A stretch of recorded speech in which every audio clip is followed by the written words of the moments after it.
Hi అండి. ఈవేళ నేను మా బడ్జెట్ శ్రీశైలం వెళ్ళిన బడ్జెట్ అయితే మీకు చెప్పాలనుకుంటున్నాను. అంటే అది అందరూ ఎవరిష్టం కొలది వాళ్ళు వెళ్తారు. నేను కాదని అంటలేదు. కాకపోతే మేము వెళ్ళిన బడ్జెట్ మాకెంతయింది. రాజమండ్రి టు శ్రీశైలం. తో ఇక్కడ మేము రాజమండ్రి నుంచి కోర్ట్ దగ్గర అయితే మా ఇంటికి దగ్గరగానే మేము వెళ్ళామండి. Travel bus. ఆర్టీసీ బస్ అయితే 600 టికెట్. అంటే ఎప్పుడు టికెట్లు ఎలా మారుతాయో తెలీదు కానీ ఇప్పుడు మేము వెళ్ళిన బడ్జెట్‌లో అయితే ఆర్టీసీ అయితే 600 మీకు. బిలో 2000 లోపల రాజమండ్రి నుంచి శ్రీశైలం, శ్రీశైలం నుంచి త్రిపురాంతకం, త్రిపురాంతకం నుంచి విజయవాడ, విజయవాడ నుంచి టు రాజమండ్రి. మా బడ్జెట్ 1700 అయితే ఒక్కొక్కళ్ళకి ఓన్లీ టికెట్ 1700 అయితే అయిందండి. ఎలాగంటారా? ఇక్కడి నుంచి అయితే మేము ట్రావెల్‌లో వెళ్ళాం. అంటే ట్రావెల్స్ బస్ మీద అయితే వెళ్ళాము. 800 అయితే టికెట్ తీసుకున్నారు. ఇక్కడి నుంచి మేము వెళ్ళగానే శ్రీశైలం అయితే డైరెక్టు ఇక్కడ రాజమండ్రి నుంచి శ్రీశైలం. అక్కడ ఏంటంటేను ఒక ఘాట్ రోడ్డు వచ్చేసరికి ఫారెస్ట్‌లోకి అలౌ చేయనివ్వరు. ఏదో ఊరు సంథింగ్ అవి అలౌ చేయనివ్వలేదనమాట. అక్కడ 3:30కి అయితే అయిపోయింది బస్సు. 6 అయితే కానీ మమ్మల్ని అలౌ చేయనిచ్చారు. అందరికీ అది వెహికల్స్ ఆపేస్తారనమాట. ఫారెస్ట్‌లోకి వెళ్ళనివ్వరనమాట. ఆ విధంగానే వెళ్ళేసరికి 8:30 అయింది. అవి 8:30 అయ్యేసరికి మేము దేవుడి దర్శనం టికెట్లు అవి స్పెషల్‌గా తీసుకున్నామండి. ఇక్కడి నుంచే బుక్ చేసేసుకున్నాను ఆన్‌లైన్‌లోనే దర్శనానికి. అంటే సెలవులు కదా! అందుకని కొంచెం జనాలు ఏమైనా రద్దీగా ఉంటారు కదా అని చెప్పి ముందరే ట్రావెల్ టికెట్ తీసేసుకున్నాం.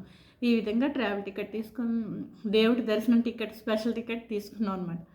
తీసుకుంటే అయినా మేము శ్రీశైలంలో దిగిన తర్వాత అక్కడ లోకల్‌గా మాకు మొన్నాడు పొద్దున్న తెల్లవారుజామున 4కి దర్శనానికైతే టికెట్ తీసుకున్నామండి.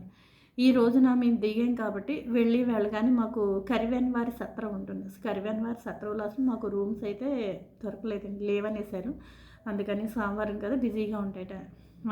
అందుకని మేము వేరే కర్ణాటక వాళ్ళది సత్రంలో అయితే దిగామండి. అక్కడ దిగిన తర్వాత అక్కడ భోజనాలు అవి మేము బయటే కరివెనవారి సత్రంకి వచ్చి భోజనం చేసాం అనమాట. ఈ భోజనాలు తినకుండా మార్నింగ్ దర్శనం అయిపోయింది. బస్సు దిగిన తర్వాత టిఫిన్ తినేసి ఇంకా అక్కడ లోకల్‌గా చూడవలసినవి మనకి పాలధార, పంచదార, నెక్స్ట్ గణేష్ టెంపుల్ ఒకటి, శిఖర దర్శనం ఒకటి, ఇలా పాతాళగంగ ఇవన్నీ మొత్తానికి అయితే చిన్నవన్నీ కలిపి చుట్టూ చూడటానికి 150 రూపీస్ అయితే పే చేసామండి. ఒక్కొక్కరికి 150 అలాగా ఆటోలోని ఒక 7 మెంబర్స్‌ని అయితే ఎక్కించుకున్నారు.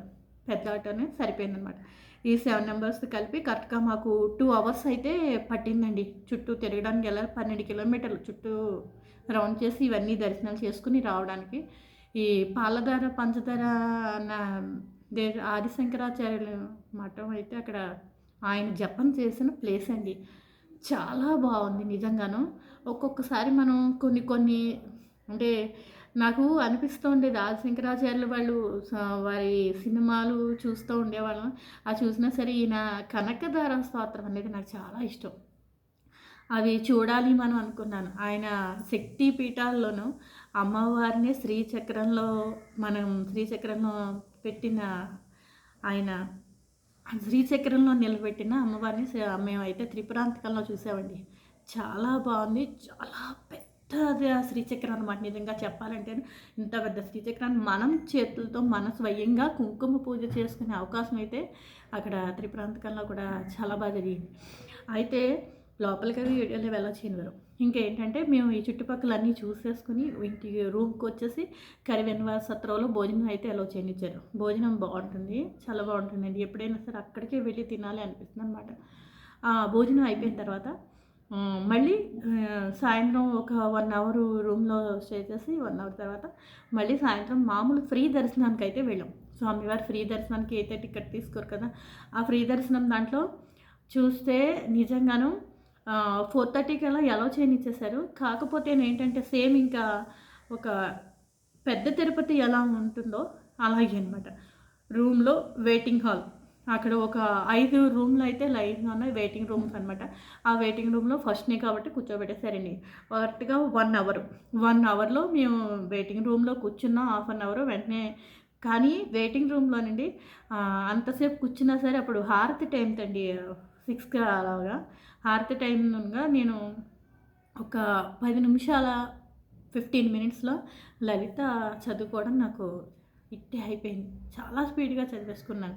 మళ్ళీ వెయిటింగ్ రూమ్ లాక్ తీసేస్తే స్పీడ్‌గా అందరూ తోసేసుకుంటూ వెళ్ళిపోతారు కదా అని చెప్పేసి, అలా విధంగా వెయిటింగ్ రూమ్‌లోకి వెళ్ళి కూర్చున్న తర్వాత దేవుడు చదివేసుకుని దర్శనానికైతే వెళ్ళిపోయాను. కరెక్ట్‌గా దర్శనం అయిపోయింది. వెంటనే మళ్ళీ తిరిగి రిటర్న్ అయిపోయామండి.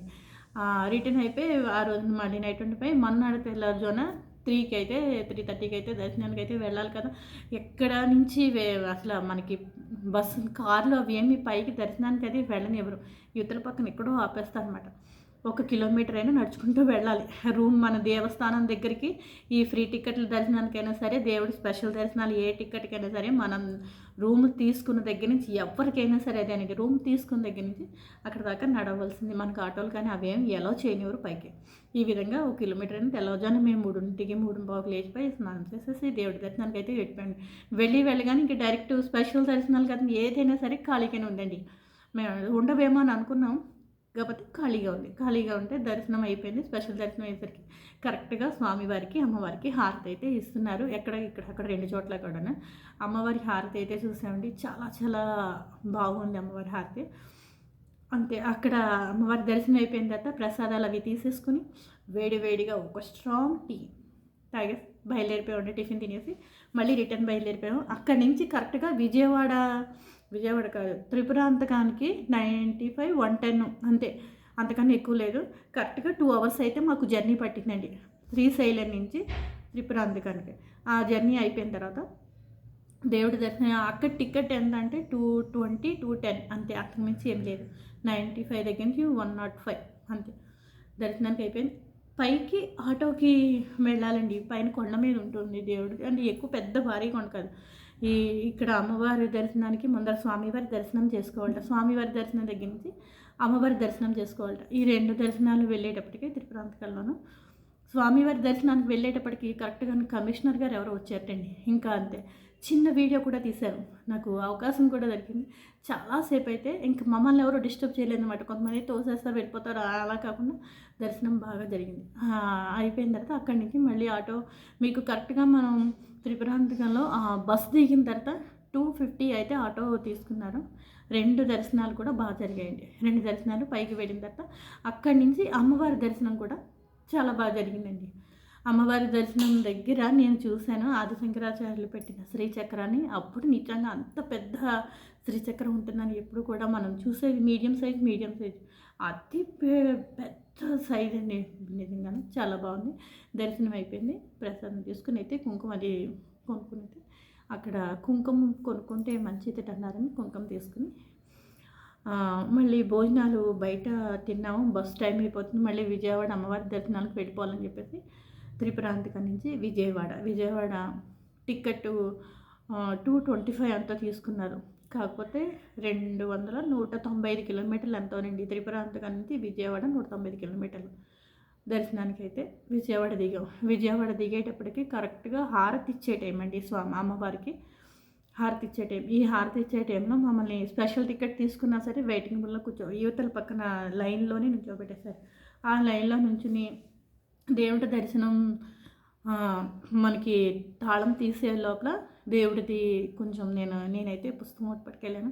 లలితాదేవిది, దేవి ఖడ్గమాల ఇవన్నీ చదివేసుకునే లోపల తలుపు అప్పుడు తీశారండి. మాకు దర్శనానికి అయితే ఇచ్చారు. దర్శనానికి ఒక చిన్న మిరాకిల్ ఏంటంటే నాకు నిజంగా లక్కీ అనుకుంటాను దేవుడి విషయంలోనూ. ఆ దర్శనం తలుపు తీసిన తర్వాత మా అందరినీ పంపించేస్తున్నారు. దర్శనాలు చాలామంది ఉన్నారు. వెళ్ళిపోండి అని చెప్పి పంపించేస్తున్నారు. కాకపోతే నేను అమ్మవారిని అలా ఎదుర్కొండానే ఒక 10 సెకండ్స్ రెప్ప వాల్చకుండా అమ్మవారిని అలా చూస్తూ ఉండిపోయాను. కానీ నన్ను మాత్రం తొయ్యలేదండి వాళ్ళు.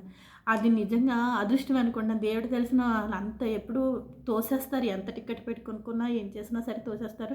నేను గొప్ప చెప్పట్లేదండి. ఆ టికెట్ పెట్టి కొనుక్కున్నా సరే నన్ను దేవుడిని 10 సెకండ్స్ 15 సెకండ్స్ దగ్గరుండి అలా రెప్ప వాల్చకుండా దేవుడిని చూసుకున్నాను. దర్శనం చాలా బాగా జరిగింది. ఇంకా మేము మళ్ళీ అక్కడి నుంచి మళ్ళీ నైటే విజయవాడ నుంచి రాజమండ్రి అయితే రిటర్న్ అయిపోయాం.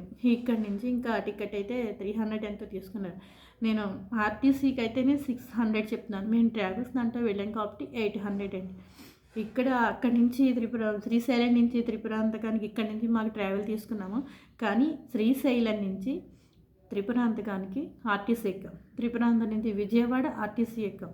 విజయవాడ నుంచి రాజమండ్రి కూడా ఆర్టీసీ బస్సు ఎక్కామండి.